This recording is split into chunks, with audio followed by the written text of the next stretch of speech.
around 2020, you guys embraced veganism. Yes, yes.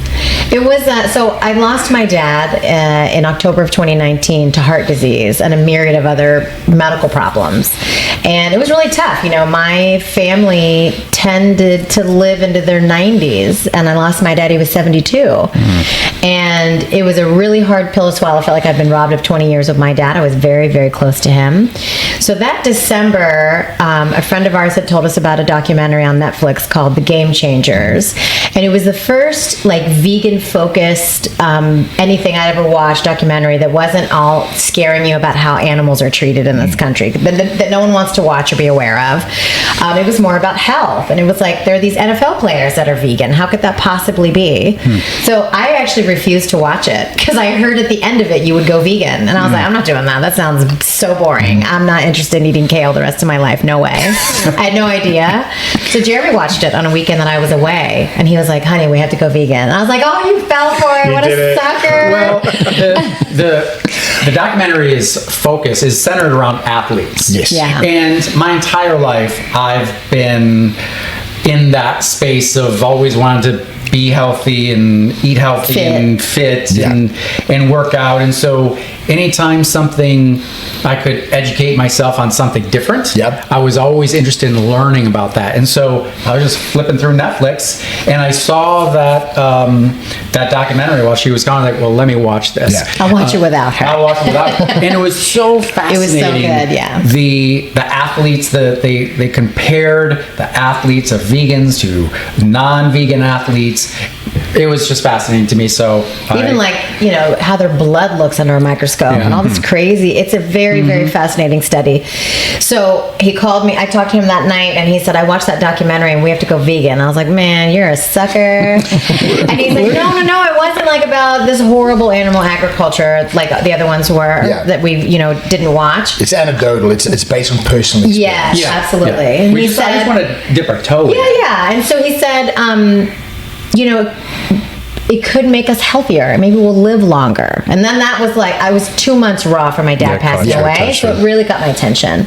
So I got home that Sunday. Where was your health at that point though? Like, so I'm 4'11" and I weighed about 200 pounds at the time. Okay. I was never, I mean, I might be interested in what I was eating if I thought maybe my pants were tight, and then I would watch what I was eating, lose enough weight so they weren't tight, and then they would get tight again a couple months later. I never really had any workout regime I was following. I never let myself suffer through missing out on a meal, that's for sure. So we watched this. I watched it when I got back home, and I was like, oh man, this is fascinating. We could try it. But it was almost Christmas time. It was like middle of December. So I said, let's get through the holidays, and we were going to be going on vacation with our kids, and I had like just gone to Costco and spent, you know, bajillion dollars on chicken and steak and yada yada. So we get back from vacation on January the 1st. That morning, we never eat fast food, but it was a road trip, right? So we ate like McDonald's breakfast sandwiches, which are disgusting, but also delicious. That's the last non-vegan meal we ever had in our lives. Wow. We got home that day, and Netflix said, since you watched The Game Changers, would you like to watch What the Health? And I was like, let's watch this one too. When it was over, I walked around our house and I clicked everything that was food that was made from an animal, and and I donated it. I went on some free thing on Facebook and I said, come and pick up all this food. And that night we had twigs and berries for dinner. No, I'm just joking. It was a challenge at first. Like it totally felt like that. I was like, oh my gosh, what are we going to eat? I have these beans, so that'll work, right? We were super uneducated about it. I had started some research, but I hadn't really, it was the holidays, right? I was focused on celebrating with our kids.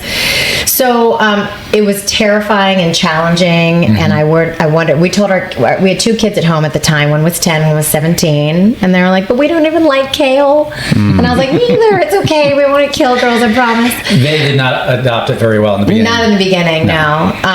And so I just started to do some research. You know, I went on Pinterest and like, what can I make my dinner for my family tonight?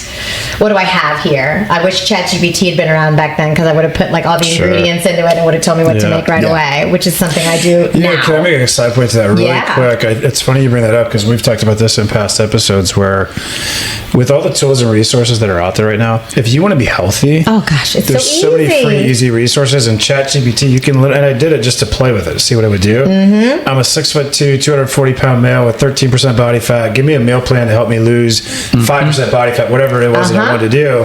And it spit it out. Yes. Like it gives you exactly what you want. And it's super accurate. Right. It's crazy. Right. So I went through, this was a couple months ago, I took my phone, I didn't want to type it all, I opened a note and I pressed dictation, and I just started to list all the things in my freezer, my fridge, my pantry. And I went like this, blah, blah, blah, comma, blah, blah, blah, comma, blah, blah, blah, whatever. Then I took that note, I copied and pasted it, and I put it into ChatGPT, and I said, give me 100 meal ideas where I would only have to buy fresh vegetables to complete it. Mm-hmm. 2 seconds later, I had 100 meals. That's amazing. It was crazy. So if I'd had that on January 1st, 2020, oh my gosh, that would have been nuts. It would have been great.